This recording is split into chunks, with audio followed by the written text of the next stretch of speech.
दो प्रकार के शिष्य होते हैं, एक होते हैं अंतर्मुखी, एक होते हैं बहिर्मुखी। पहले बहिर्मुखी शिष्य के बारे में समझ लेते हैं या अंतर्मुखी शिष्य के बारे में समझते हैं। अंतर्मुखी शिष्य क्या होता है कि वो गुरु की शरण लेता है, गुरु से दीक्षा भी लेना चाहता है या ले लेता है, और जीवन भर गुरु की सेवा करता है। गुरु के आदेशों को अपना जीवन प्राण मान के ना उस पर लगा रहता है वो, तो वह अंतर्मुखी शिष्य। बहिर्मुखी शिष्य क्या है, वो भी गुरु का सानिध्य तो चाहता है, मगर दुनिया को दिखाने के लिए वो गुरु का सानिध्य चाहता है कि देखो जी मेरे गुरु जी इतने बड़े हैं और मैं उनका शिष्य हूं, तो मैं भी क्या हुआ, हम भी तोप है, हम किसी से कम नहीं, कोई इन गुरु के शिष्य हैं। तो गुरु की पोटेंसी को, गुरु की एनर्जी को वो ड्रॉ करना चाहता है और अपनी महिमा का गान करना चाहता है। तो जहां गुरु जी चलेंगे वो अपनी फोटो वहां पे खिंचवा लेगा। आजकल तो रील चलती है ना, तो गुरु जी के साथ अपनी रीलें बनाता फिरता होगा, अपनी फोटो बनाता फिरता होगा या फिरती होगी ना, उसको बड़ा अच्छा लगता है ये सारा काम। ये मेरे गुरु जी है, मैं उनका शिष्य हूँ, ये मेरे गुरु जी, मैं इनका शिष्य हूँ।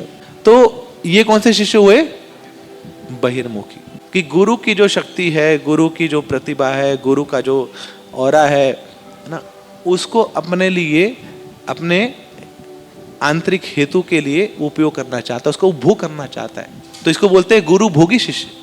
एक होता है गुरु सेवी शिष्य, जो गुरु की सेवा करता है, ये गुरु का भोग करना चाहता है अपने ख्याति को बढ़ाने के लिए, तो यह है बहिर्मुखी शिष्य।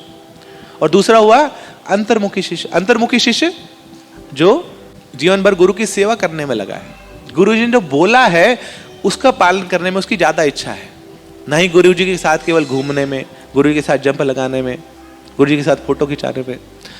तो ये है अंतर्मुखी शिष्य। तो एक जो संस्कारी शिष्य है वो अपने गुरु का नाम नहीं लेता है जब तक उससे पूछा ना जाए किसी। अब ये नहीं कि वो तुम्हारे गुरु जी कौन से, बोले नहीं बताऊंगा, लेक्चर में सुना था, मैं नहीं बताऊंगा। जब कोई पूछे तो पता ना, वो भी अच्छा एड्रेस लेकर ना उनका नाम बताना चाहिए, बट ये नहीं कि वो बताता फिरे हर जगह कि देखो मैं इन गुरु जी का शिष्य, मैं इन गुरु जी का शिष्य हूं। आवश्यकता नहीं हो उसकी।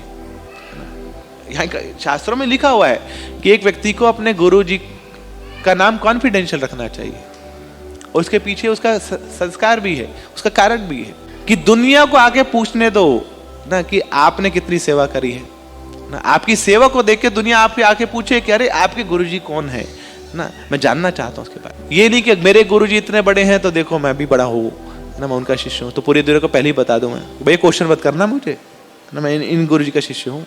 No, not like that. हमारा भजन इतना गहरा हो, हमारी साधना, हमारी सेवा इतनी गंभीर हो कि दुनिया आके पूछे, वो गुरु का गौरव है। ऐसे गुरु की ख्याति हम बढ़ाएं, गुरु की ख्याति को अपने लिए उपभोग करने के लिए हम प्रयासरत ना हो। That becomes spiritual sense gratification, even material also. तो बड़ा ही सटल है ये, देखिए, है ना। हमें तो लगता है कि ठीक है जी, हमने गुरु जी स्वीकार कर लिया, इन गुरु जी से हम दीक्षा लेना चाहते हैं, मगर उसकी आड़ में हम कर क्या रहे हैं, कई बार वो बहुत गहरा हो जाता है।